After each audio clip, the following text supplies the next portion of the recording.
एक पुरानी फैक्ट्री में कुछ मजदूर अपनी समस्याओं के समाधान के लिए एक आंदोलन शुरू करते हैं। वे अपने मालिक से बात करना चाहते हैं, लेकिन वहां सुरक्षा गार्ड उनको बाहर ही रोक देते हैं। गार्ड हथियारों से लैस होते हैं। पहले मजदूर शांत रहते हैं, लेकिन जब एक मजदूर गार्डों पर पत्थर फेंकता है तो वहां लड़ाई शुरू हो जाती है। लड़ाई के बीच मालिक मेगाफोन से घोषणा करता है और दो मजदूरों को अपने पास बातचीत के लिए बुलाता है, लेकिन आंदोलन का नेता सांगाजी को नहीं बुलाया जाता। मालिक कहता है कि बाकी मजदूर घर लौट जाएं। मजदूर उसकी बात मान लेते हैं और वापस लौट जाते हैं। फिर सांगाजी रात को अपने घर लौटता है। वहां उनकी पत्नी और छोटा बेटा संका उनका इंतजार कर रहे होते हैं। संका यह नहीं समझ पाता कि उसके पिता इन झगड़ों में क्यों पड़ते हैं। सांगाजी उसे समझाते हैं कि दुनिया के अन्याय के खिलाफ लड़ना हर इंसान का कर्तव्य है। इसके बाद परिवार सोने चला जाता है। सोने से पहले संका की माँ उसे खिड़कियां बंद करने को कहती है, क्योंकि बारिश हो रही होती है। हालांकि संका बिजली से डरता है, फिर भी वह माँ की बात मान लेता है। फिर 3 दिन गुजर जाते हैं, लेकिन मालिक ने जिन कर्मचारियों को बुलाया था वे अब तक वापस नहीं लौटते। तब सांगाजी अपने साथियों को फिर से इकट्ठा करते हैं, यह पता लगाने के लिए कि आखिर हुआ क्या। एक बार फिर वे सशस्त्र गार्डों का सामना करते हैं और इस बार भी लड़ाई शुरू हो जाती है, लेकिन इस बार सांगाजी का एक साथी उनकी पीठ में छुरा घोंप देते हैं और उनकी जान ले लेते हैं। संगा, जो अपने पिता का पीछा करते हुए चुपचाप ये सब देख रहा होता है, अपने पिता की तरफ दौड़ता है और उनके शरीर के पास पहुंचता है, लेकिन तब तक बहुत देर हो चुकी होती है। तभी अचानक भारी बारिश शुरू हो जाती है। इस दुख और गुस्से में संगा गार्ड की एक ढाल उठा लेता है और उनसे लड़ने की कोशिश करता है, लेकिन गलती से उसके हाथों से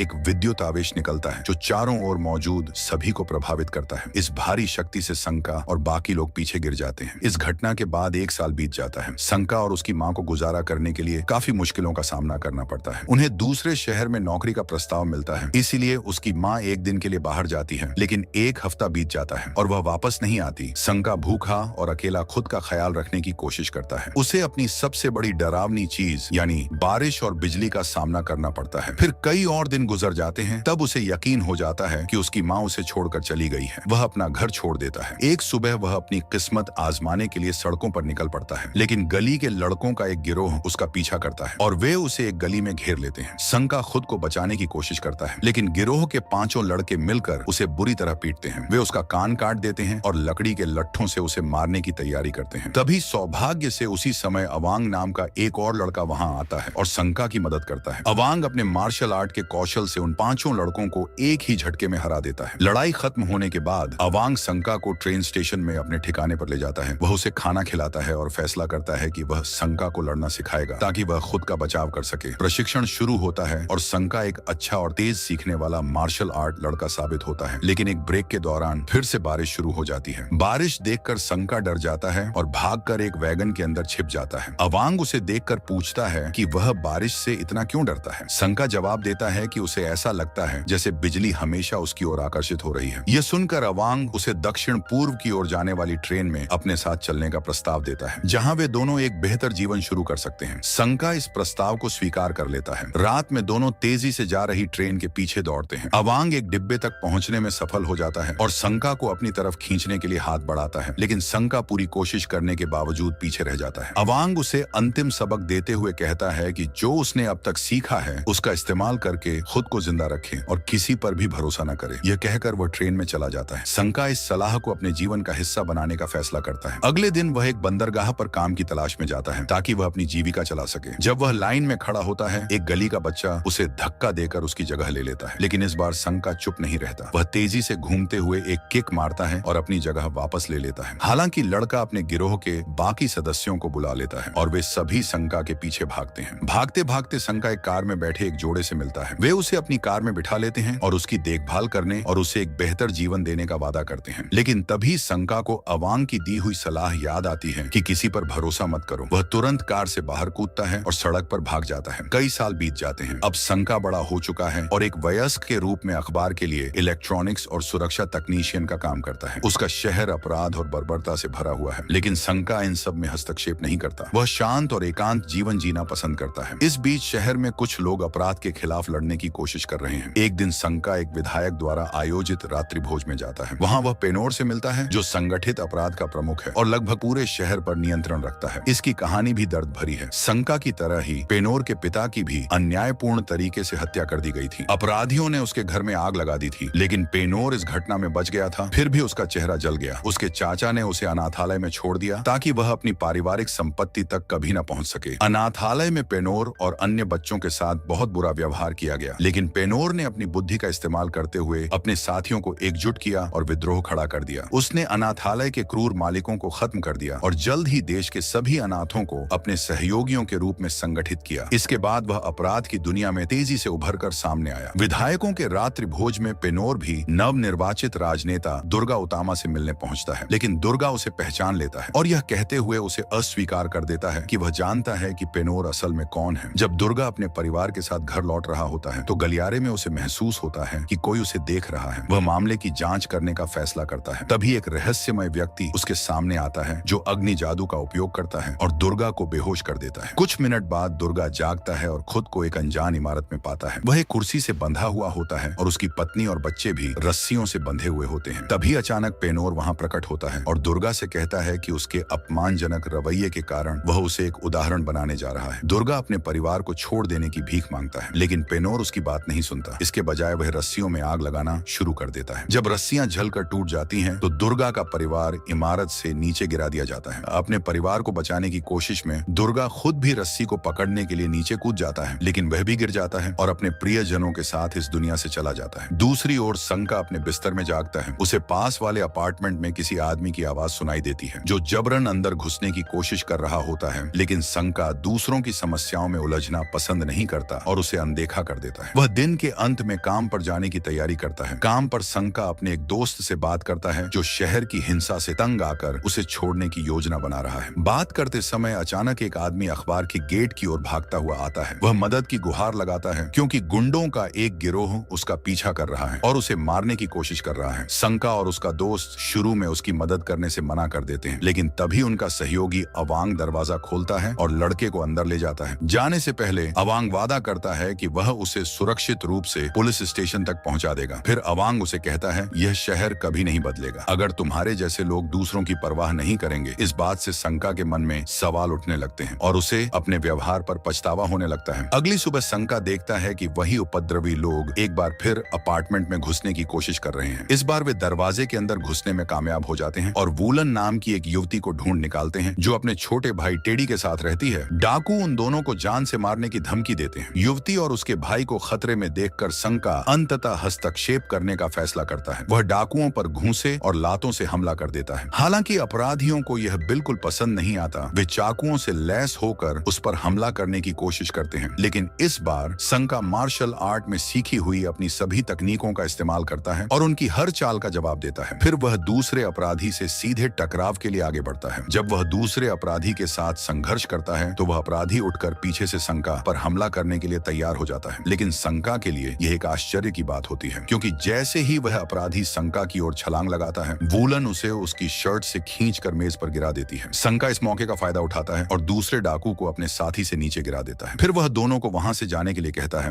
वूलन और टेडी उसकी लड़ाई के कौशल से बहुत प्रभावित होते हैं, लेकिन संका जल्द ही वहां से चला जाता है। बाद में संका एक सुरक्षा गार्ड के रूप में अपना एक और दिन पूरा कर रहा था। जब वह अपनी टॉर्च से निगरानी कर रहा था तो दो डाकू बदला लेने के लिए वापस आ गए। वे अपने साथ कुछ और लोगों को लेकर आए थे। हालांकि सुरक्षा गार्ड समूह का एक बड़ा हिस्सा निपटाने में सफल हो गया, लेकिन जैसे ही और लोग वहां आए वह भागने पर मजबूर हो गया। संका खुद को अकेला पाकर समाचार पत्र प्रेस की ओर भागता है और तंग जगह का फायदा उठाने की कोशिश करता है। हालांकि वह पूरी तरह से गिरोह से बच नहीं पाता और इसलिए लड़ाई के लिए छत पर ले जाता है और गुंडे उसका पीछा करते हुए एक और टकराव शुरू कर देते हैं। इस संघर्ष में संका और गिरोह के बीच घूंसे और लातें चलती हैं। हालांकि अपने मार्शल आर्ट कौशल के बावजूद संका जल्द ही गिरोह के अपराधियों द्वारा गिरा दिया जाता है जो उस क्लब के हैं। वह उसे बेरहमी से पीटना शुरू कर देते हैं। आखिरकार संका गिरोह से लड़ते हुए शक्तिहीन हो जाता और उसका शरीर छत से फेंक दिया जाता है। कोई भी साधारण इंसान उस गिरावट से बच नहीं सकता था, लेकिन तभी भारी बारिश शुरू हो जाती है और कई बिजली के बोल्ट संका पर गिरने लगते हैं। अचानक संका जाग जाता है और अपने शरीर में गिरती हुई विद्युत ऊर्जा को अवशोषित करना शुरू कर देता है। अगले दिन सुबह वह अपने अपार्टमेंट में उठता है। तभी कुछ ही देर बाद दरवाजे पर दस्तक होती है और यह वूलन होती है जो उसे अपने भाई की देखभाल करने के लिए कहती है। इस बीच एक सभा में राजनेता दुर्गा की मौत के बारे में बहस कर रहे होते हैं और वे इस बात पर संदेह कर रहे होते हैं कि पेनोर इसके लिए जिम्मेदार था। हालांकि क्राइम बॉस खुद वहां आता है और अपनी बेगुनाही की पुष्टि करता है। वह सबको यह भी चेतावनी देता है कि वे अपने शब्दों पर ध्यान दें। इसके बाद पेनोर वहां से चला जाता है और उसका सहायक गजुल कहता है कि शहर के राजनेता भविष्य में समस्या बन सकते हैं। हालांकि क्राइम बॉस पहले ही अपनी योजना को अंजाम दे चुका है और चावल के गोदाम में अपने अपने गुर्गों को एक रहस्यमय सीरम इंजेक्ट करने के लिए कहता है। वापस शंका के घर पर वह टेडी को बताता है कि वह उसे अपनी बहनों के पास ले जाएगा क्योंकि उसे रास्ते में काम करना है। फिर वह बाजार में वूलन से मिलता है जो अन्य व्यापारियों को इकट्ठा करके सुरक्षा बढ़ाने के लिए एक आंदोलन चला रही है। शंका फिर वूलन से अपने भाई को वापस ले जाने के लिए कहता है। तभी वही गिरोह घटना स्थल पर दिखाई देता है जिसने शंका को छत से फेंक था। वे शंका को अब भी जीवित देखकर हैरान हो जाते हैं और उसे शहर की सड़कों के माध्यम से पीछा करना शुरू कर देते हैं। शंका भागने की कोशिश करता है लेकिन जल्द ही वे उसे घेर लेते हैं और उसे फिर से उनके साथ लड़ने के लिए मजबूर कर देते हैं। शंका का युद्ध कौशल उसे कई अपराधियों को एक साथ हराने में मदद करता है और वह उनके हमलों को जल्दी से रोकता और उनका मुकाबला करता है। हालांकि अपराधी उसे खत्म करने का फैसला करते हैं और उस पर कुल्हाड़ियां फेंकते हैं, लेकिन वह अचानक अपने हाथों से बिजली गिराकर डाकू को रोक देता है। एक पल के लिए वह अपने शत्रुओं पर बिजली का डिस्चार्ज छोड़ता है और उन्हें दूर धकेल देता है जिससे वे चौंक जाते हैं। लेकिन जब शंका फिर से बिजली की किरण छोड़ने की कोशिश करता है तो कुछ नहीं होता। इसलिए वह डाकू के लकड़ी के डंडे में से एक पकड़ लेता है और इससे वह गिरोह के बाकी सदस्य को खत्म करने में सफल हो जाता है। पूरी लड़ाई वूलन और उसके व्यापारियों द्वारा देखी जाती है जो शंका के युद्ध कौशल से प्रभावित होते हैं, लेकिन वह उन्हें अनदेखा कर देता है और कुछ घंटों बाद वहां से चला जाता है। काम पर जाते समय वह एक दोस्त से बात कर रहा होता है और कहता है कि एक पल के लिए उसे लगा कि उसके पास विशेष शक्तियां हैं। इसके तुरंत बाद वूलन वहां आती है और शंका से कहती है कि वह बाजार में वापस चले क्योंकि सभी लोग मानते हैं कि वह एक नायक है और शहर की रक्षा करेगा। लेकिन शंका यह कहकर मना कर देता है कि उसके पास कोई भी सुपर पावर्स नहीं है। लेकिन वूलन कहती है कि सभी लोग देख सकते हैं कि बिजली गिराने के साथ साथ उसकी लड़ाई में लगी चोटियां भी ठीक हो गई हैं। इसके बावजूद वह मदद करने से मना कर देता है। वूलन और उसके साथी शंका के इस रवैये से निराश होकर वहां से चले जाते हैं। लेकिन दुर्भाग्य से जब शंका अपना काम खत्म करके घर लौटता है तो वह देखता है कि बाजार आग की लपटों में घिरा हुआ है। वहां लोगों की चीख पुकार मची होती है और कई दुकानदार घायल हो गए होते हैं। वूलन उसे बताती है कि इस अन्याय के सामने वह लोगों की मदद करने से मना नहीं कर सकता। उसका मानना है कि यह सब उपद्रवियों के उसी गिरोह ने किया है जिसने पहले उन पर हमला किया था। वूलन शंका से कहती है कि उसे उनके नेता गंदा से लड़ने में मदद करनी चाहिए। शंका इस बात को लेकर असमंजस में है क्योंकि उसे अपनी शक्तियों की उत्पत्ति और उन्हें नियंत्रित करने का तरीका नहीं पता। फिर भी वह कुछ करने का निर्णय लेता है। उसी रात जब वह काम पर होता है, वूलन और टेडी उससे बात करने आते हैं। तभी तेज गरज के साथ बारिश शुरू हो जाती है। बारिश देखकर शंका को अपनी उस रात की याद आ जाती है जब वह बिजली से डरता था और उसने बिजली को अपने अंदर अवशोषित किया था। इस बात को समझने के लिए वह बारिश में चला जाता है। जैसे ही बिजली गिरती है वह एक बार फिर बिजली को अवशोषित कर लेता है, लेकिन यह उसकी ऊर्जा को बढ़ाने के बजाय उसे जमीन पर गिरा देती है। तभी उसका एक सहकर्मी उसकी मदद करने के लिए दौड़ता है, लेकिन जैसे ही वह शंका को छूता है बिजली का तेज झटका उसे दूर फेंक देता है। आखिरकार शंका को एहसास होता है कि बिजली ही उसे शक्ति देती है। वूलन ये जानने के लिए कि उसकी शक्तियां कितनी मजबूत हैं, लोहे की एक छड़ से शंका को मारने की कोशिश करती है, लेकिन शंका को कोई दर्द महसूस नहीं होता, बल्कि वह अपनी ऊर्जा को और तेजी से पुनर्भरण करता है। यह देखकर वूलन और टेडी को यकीन हो जाता है कि शंका ही उनकी और शहर की रक्षा कर सकता है। इसके बाद वह वूलन और उसके साथियों के साथ एक शादी की पार्टी में गया जहां उनकी योजना गंदा से मिलने की थी। जब वे पार्टी में पहुंचे तो गंदा ने उन्हें देखकर वहां से भागने की कोशिश की। उसके गुर्गे उसे बचाने की कोशिश करते हैं, लेकिन तभी शादी की दुल्हन हस्तक्षेप करती है और यह जानना चाहती है कि क्या हो रहा है। इस बीच बातचीत आगे बढ़ने से पहले पार्टी में कई मेहमानों को अचानक बीमार महसूस होने लगता है। संयोग से ये सभी महिलाएं गर्भवती थीं। जल्द ही खबर फैलती है कि शहर के आसपास कई गर्भवती महिलाएं एक ही समय पर बीमार हो रही हैं। फिर मीडिया को पता चलता है कि यह समस्या पेनोर के गुर्गों द्वारा चावल में इंजेक्ट किए गए एक सीरम के कारण हुई थी। विशेषज्ञों का कहना है कि यह सीरम भ्रूण के मस्तिष्क को प्रभावित करता है, जिससे वे सही और गलत में फर्क करने में असमर्थ हो जाते हैं। इस तरह पेनोर एक अनैतिक और अपराधी प्रवृत्ति वाली पीढ़ी तैयार करने की कोशिश कर रहा था जो भविष्य में उसके आदेशों का पालन करेगी। यह खबर शहर के लोगों को गुस्से में भर देती है और सड़कों पर दंगे और अराजकता फैल जाती है। उपद्रवी लोग इस भ्रम का फायदा उठाकर दुकानों को लूटते हैं और घरों में घुसपैठ करने लगते हैं। इसी रात शंका एक मुखौटा पहनकर शहर की सड़कों पर दिखाई देता है। वह उपद्रवियों को रोकने की कोशिश करता है और बड़ी हिम्मत से उनसे लड़ता है। वह काफी आसानी से कई उपद्रवियों को काबू कर लेता है। हालांकि एक ठग उस पर चाकू से हमला करता है जिसमें एक छोटा सा कंटेनर जुड़ा होता है। उस चाकू से हमला करके ठग शंका का थोड़ा खून इकट्ठा कर लेता है और भाग जाता है। इधर सुरक्षा गार्ड शंका अपने कार्यस्थल पर लौटता है जहां वूलन उसकी चोटों का इलाज कर रही होती है। उसी समय फिर से बारिश शुरू हो जाती है और शंका इस मौके का फायदा उठाकर अपनी ऊर्जा रिचार्ज करता है। हालांकि जब वह अपने आसपास देखता है तो उसे एहसास होता है कि उसकी शक्तियों के सक्रिय होने के कारण वह अपने दोस्तों की जिंदगी खतरे में डाल सकता है। इस डर के कारण वूलन आग वांग और टेडी की मदद से संका अखबार के ऑफिस में जो भी सामान उपलब्ध होता है उससे एक सुरक्षात्मक सूट तैयार करता है। अब संका अपराधियों से मुकाबला करने के लिए पूरी तरह तैयार हो जाता है। उसने अपने मुखौटे पर धातु का एक एंटीना लगाया है ताकि वह बिजली को अधिक आसानी से अवशोषित कर सके और अपनी शक्तियों को बेहतर तरीके से नियंत्रित कर सके। मुखौटा पहने और सतर्कता से काम करते हुए संका की कार्रवाई जल्द ही शहर के लोगों का ध्यान आकर्षित करती है। वह अब एक नायक के रूप में पहचाना जाने लगा है। उसकी बहादुरी की खबरें समाचारों में आने लगती हैं और यह सब हाउस ऑफ पीस नामक एक संगठन का ध्यान भी खींचती है। संगठन के सदस्यों में से आरविन, जो विधायकों में से एक है, अनैतिकता सीरम की जांच करने और नकाबपोश नायक की पहचान का पता लगाने का प्रस्ताव रखता है। एक रात की लड़ाई के बाद सांका थक कर सोफे पर सो जाता है। सुबह जब वह उठता है तो देखता है कि वूलन उसके लिए धीरे धीरे नाश्ता बना रही है। वूलन अब धीरे धीरे संका से जुड़ने लगती है। नाश्ता बनाने के बाद वह कमरे से बाहर जाती है, लेकिन बाहर उपद्रवियों के एक समूह का सामना करती है। संका यह देखकर तुरंत वूलन की मदद के लिए दौड़ता है, लेकिन वह समूह कहता है कि वे लड़ने नहीं आए हैं, वे यह बताने आए हैं कि बाजार में आग लगाने वाले वे नहीं थे। वे कहते हैं कि यह एआई सुलान था, जो एक प्रसिद्ध वायलिन वादक है। उनका दावा है कि उन्होंने उसे उसी रात बाजार में देखा था और वही इस घटना के लिए जिम्मेदार हो सकता है। यह सुनने के बाद संका थिएटर जाता है, जहां वायलिन वादक उस शाम प्रदर्शन करने वाला है। शो के बाद संगीतकार पिछले दरवाजे से बाहर निकलता है, लेकिन तभी नकाबपोश नायक उसके सामने आता है। संका उससे पूछता है कि उसने बाजार में आग क्यों लगाई। जवाब में वायलिन वादक वायलिन स्टैंड के अंदर से एक ब्लेड निकालता है और संका पर हमला करता है। हालांकि संका अपनी अलौकिक सहन शक्ति के कारण सुरक्षित रहता है। इसके बाद उनके बीच एक गहन लड़ाई शुरू हो जाती है। संका अपने मार्शल आर्ट कौशल के कारण जल्दी ही लड़ाई में बढ़त हासिल कर लेता है। लड़ाई के दौरान वह वायलिन वादक की छाती पर एक अजीब निशान देखता है। यह देखकर कि वह संका से मुकाबला नहीं कर सकता है, वायलिन वादक सड़क पर भागने लगता है, लेकिन भागते समय वह एक तेज रफ्तार कार को अपनी ओर आते हुए नहीं देखता और कार से टकराकर बुरी तरह कुचल जाता है। अगले दिन पेनोर को वायलिन वादक की मौत की खबर मिलती है। वह जानता है कि वायलिन वादक उसके संगठन के सबसे वफादार लोगों में से था और अनाथों द्वारा गठित उसकी लीग का सदस्य था। इसलिए पेनोर संका से बदला लेने की योजना बनाता है, जिसने उसके सहयोगी को खत्म कर दिया और साथ ही वह शांति के घर के सभी सदस्यों से भी बदला लेना चाहता है। इसके लिए पेनोर लीग के अन्य 9 अनाथों को बुलाता है। इन अनाथों को उनके अनोखे नामों से जाना जाता है, जैसे कि चिकित्सक, नर्स, लोहार, चित्रकार, छात्र, रसोईया, मॉडल और मूर्तिकार। सभी अनाथ पेनोर के आह्वान पर ध्यान देते हैं और एक एक करके गुप्त संगठन के राजनेताओं और पत्रकारों को खत्म करना शुरू कर देते हैं। अनाथों में से एक नर्तक, जो अपने सिर के पीछे एक मुखौटा पहनता है, रविन पर उसकी कार से हमला करता है। रविन के सुरक्षा गार्ड पूरी कोशिश करते हैं, लेकिन नर्तक उनकी क्षमता से कहीं अधिक शक्तिशाली साबित होता है। एक एक करके सुरक्षा गार्ड खत्म हो जाते हैं और अंततः नर्तक विधायक रविन को खत्म करने के लिए आगे बढ़ता है, जो खुद को बचाने के लिए कार में बंद कर लेता है। नर्तक धीरे धीरे नाचते हुए कार की ओर बढ़ता है और ठीक उसी समय सेना अपनी सुपर हीरो पोशाक में वहां आ जाती है। वह नर्तक को सीधा मुकाबला करने के लिए चुनौती देता है। सेना का कौशल और उसकी चालें नर्तक को इतनी प्रभावित करती हैं कि संघर्ष के दौरान उसका मुखौटा गिर जाता है और आखिर में सेना ने अपनी ताकत से उसे फेंक दिया। यह देखकर कि नायक उसकी सोच से भी ज्यादा शक्तिशाली है, नर्तकी वहां से भाग निकली। बाद में सेना उस मुखौटे की जांच करता है और पाता है कि उस पर वही प्रतीक बना है जो उसने वायलिन वादक की छाती पर देखा था। यह प्रतीक पेनोर लीग का प्रतिनिधित्व करता था। आरविन को जिसे सेना ने बचाया था, वह नायक का धन्यवाद करता है। हालांकि सेना घटना स्थल से चुपचाप निकल जाता है, लेकिन उसका यह वीरतापूर्ण कार्य आरविन को अनैतिकता सीरम के खिलाफ एक मारक तैयार करने के लिए वोट देने के लिए प्रेरित करता है। वोट पास हो जाता है और मारक का उत्पादन शुरू किया जाता है। इसे शहर के सभी निवासियों के बीच वितरित किया जाने लगता है, लेकिन समस्या यह है कि इस मारक का उत्पादन जिस कंपनी ने संभाला है वह पेनोर की सहायक कंपनी है। असल में यह कंपनी मारक के नाम पर सीरम को और अधिक शक्तिशाली बनाने वाले पदार्थ का उपयोग करने की योजना बना रही है। हालांकि आरविन ने एहतियात के तौर पर मारक का विश्लेषण करने के लिए एक निजी प्रयोगशाला को आदेश दिया था। जांच के बाद पेनोर की योजना का भंडाफोड़ हो जाता है। आरविन तुरंत अपने सहायक को टीकाकरण केंद्रों को सूचना देने और नकाबपोश नायक का पता लगाने का निर्देश देता है। पेनोर के लोगों को संका की गुप्त पहचान का पता चल जाता है और वह उसे उसके काम की जगह का फोन नंबर भेजता है। आरविन उस जगह पर कॉल करता है और संका से बात करने में कामयाब हो जाता है। वह उसे पेनोर की बुरी योजना के बारे में आगाह करता है। संका अब नकाबपोश नायक के रूप में पेनोर को रोकने का फैसला करता है, लेकिन इसके पहले कि वह कोई कदम उठा सके, पेनोर खुद उसकी गुप्त पहचान को उजागर कर देता है और अखबार में उसकी असली पहचान छपवाता है, जिसे देख संका उन्हें खुली चुनौती देता है। बिना अपनी शक्तियों का सहारा लिए वह सबसे पहले मॉडल और शेफ का सामना करता है। नायक दोनों से एक साथ लड़ता है और कुछ संघर्ष के बाद मॉडल को एक गहरे गड्ढे में गिराने में कामयाब हो जाता है। लेकिन तभी मूर्तिकार अपने चिमटी और हथौड़े के साथ और चित्रकार जो अपनी ताकत ताकतवर मुट्ठी को हथियार के रूप में इस्तेमाल करता है वहां आ जाते हैं। ये दोनों शंका के लिए उम्मीद से ज्यादा मुश्किल साबित होते हैं, जिससे लड़ाई को जारी रखना उसके लिए कठिन हो जाता है। हालात और भी खराब हो जाते हैं जब छात्र भी लड़ाई में शामिल हो जाता है। वह अपने बैकपैक को एक लचीली लड़ाकू नली की तरह इस्तेमाल करती है। इसके बाद लोहार अपनी 2 लंबी और तेज तलवारों के साथ वहां आता है। वह एक साथ शंका पर हमला करते हैं। वे अपनी लंबी दूरी के हथियारों से उसे काबू में करने की कोशिश करते हैं। सेना अपनी दूरी बनाए रखने का प्रयास करता है, लेकिन तभी लीग के 2 और सदस्य नर्तकी और नर्स उसे घेर लेते हैं। नर्तकी से वह पहले लड़ चुका है और नर्स खंजर को हथियार की तरह इस्तेमाल करती है। इतने सारे दुश्मनों के बीच शंका खुद को थका हुआ और कमजोर महसूस करने लगता है। वह मुश्किल से खड़ा हो पाता है, लेकिन आराम करने का समय नहीं है। वह देखता है कि वूलन, टेडी और आंग को खलनायक पेनोर और उसके अनाथों ने छत पर बंधक बना लिया है। शंका छत पर पहुंचकर अपने दोस्तों को बचाने की मांग करता है, लेकिन पेनोर पर कोई असर नहीं होता। तभी रसोइया बिना हिचकिचाए गंग की पीठ में छुरा घोंप देता है। मरने से पहले गंग शंका से कहता है कि उसकी असली ताकत हमेशा उसके अंदर थी। वह उसे इसे पूरी तरह इस्तेमाल करने के लिए प्रेरित करता है। गंग की मौत और उसके अंतिम शब्द नायक को और अधिक प्रेरित करते हैं। वह अपने शरीर से आसमान से बिजली को अवशोषित करने में सफल होता है और पहले से कहीं ज्यादा शक्तिशाली बन जाता है। अब वह सभी अनाथों का सामना करने के लिए तैयार है। वह एक एक करके सभी को आसानी से हरा देता है, लेकिन जब सम्मोहन चिकित्सक की बार आती है तो वह नायक को अपने जादू से उसे सपनों में सोने के लिए मजबूर करता है। शंका अपने पुराने घर में अपने माता पिता के साथ सोफे पर बैठा हुआ देखता है और वे वादा करते हैं कि वे उसे कभी नहीं छोड़ेंगे, लेकिन शंका जल्दी ही समझ जाता है कि यह सब एक धोखा था। वह खुद को हकीकत में वापस लाता है और लोहार के हमले को रोकने के लिए समय रहते तैयार हो जाता है। फिर वह एक ब्लेड पकड़ता है और अधिक बिजली को बुलाता है, जिससे लोहार की तलवार टूट जाती है और एक ऊर्जा की लहर लोहार और सम्मोहन चिकित्सक को मारकर खत्म कर देती है। यह देखकर कि उसके साथी लगभग सभी खत्म हो चुके हैं, पोर्ड अपनी पीठ में छुरा घोंपने की कोशिश करता है, लेकिन तभी आर्विन छत पर दिखाई देता है और खलनायक को उसके आखिरी क्षणों में गोली मार देता है। पेनोर अपने आखिरी डॉल्फिन को चित्रकार को भेजता है और कहता है कि अनैतिकता सीरम के साथ उसकी योजना पूरी हो जाएगी। हालांकि सेना कहता है कि वह उसे रोक देगा और फिर मारक ले जाने वाली कार को ढूंढने के लिए अपनी मोटरसाइकिल पर निकल पड़ता है। नायक उसे खोजने में सफल हो जाता है और उसे खींचकर कार से बाहर निकालता है, लेकिन चालक एक पिस्तौल निकालकर उसे गोली मार देता है, जिससे वह बाइक से गिर जाता है। दुर्भाग्यवश एक और रहस्यमय नायिका सड़क पर दिखाई देती है और अपने दुपट्टे से कार को रोकने की कोशिश करती है, जिससे वह राजमार्ग पर पलट जाती है। इसके बाद सेना वाहन तक पहुंचता है और एक शक्तिशाली बिजली का बोल्ट बुलाता है, जो न केवल कार में मौजूद एंटीडोट्स को नष्ट कर देता है, बल्कि टीकाकरण केंद्र में मौजूद लोगों को भी नष्ट कर देता है। दिन को उसके द्वारा बचाया गया था, लेकिन 3 महिलाओं को अभी भी एंटीडोट का इंजेक्शन लगाया गया था और उनके बच्चे पेनोर की बुरी योजनाओं के अनुसार पैदा होंगे। उसी समय दूर एक संग्रहालय में गंदा गजुल के पास खड़ा है, जिसके पास अपनी खुद की योजनाएं हैं। गजुल ने खुलासा किया कि संग्रहालय की दीवार पर विलोवाक का शरीर रखा है, जो एक शक्तिशाली प्राचीन योद्धा था। उसने उसे पुनर्जीवित करने की योजना बनाई और गंदा की मदद से दीवार को तोड़कर उसका सिर कटा हुआ शरीर निकाला। गजुल ने उसका खोया हुआ सिर पाया और शंका से एकत्र किए गए रक्त से उसे जोड़कर योद्धा को जीवित कर दिया। तभी विलोवाक पूछता है कि गजुल उसे वापस क्यों लाया है और गजुल कहता है कि योद्धा का पुराना दुश्मन वापस आ गया है। वह अभी भी अपनी असली पहचान नहीं जानता, लेकिन वह दुश्मन गुंडाला ठंडर का योद्धा है। यह महान नायक कोई और नहीं बल्कि शंका है, जो बिजली को अवशोषित करने और नियंत्रित करने की अपनी शक्ति को समझता है। यह जानने पर कि विलोवाक ने गजुल को अपनी सेना इकट्ठा करने का आदेश दिया, क्योंकि अतीत के दुश्मनों के बीच लड़ाई शुरू होने वाली है। कुछ दिनों बाद शंका शहर की छतों पर दिखाई देता है। अब आर्यन की मदद से बनाई गई एक बेहतर वर्दी पहने हुए वह अपने शहर को अपराध से बचाने का वादा करता है, बिना इस संदेह के कि वह जल्द ही विलोवाक के रूप में अपनी सबसे बड़ी चुनौती का सामना करेगा। सौभाग्य से उसे रहस्यमय नायिका की मदद मिलती है, जिसकी असली पहचान श्रेया एसई है। वह दूर से सेना को देखती है और जानती है कि निकट भविष्य में उसे एक शक्तिशाली दुश्मन से लड़ने के लिए खुद को उसके साथ जोड़ना होगा।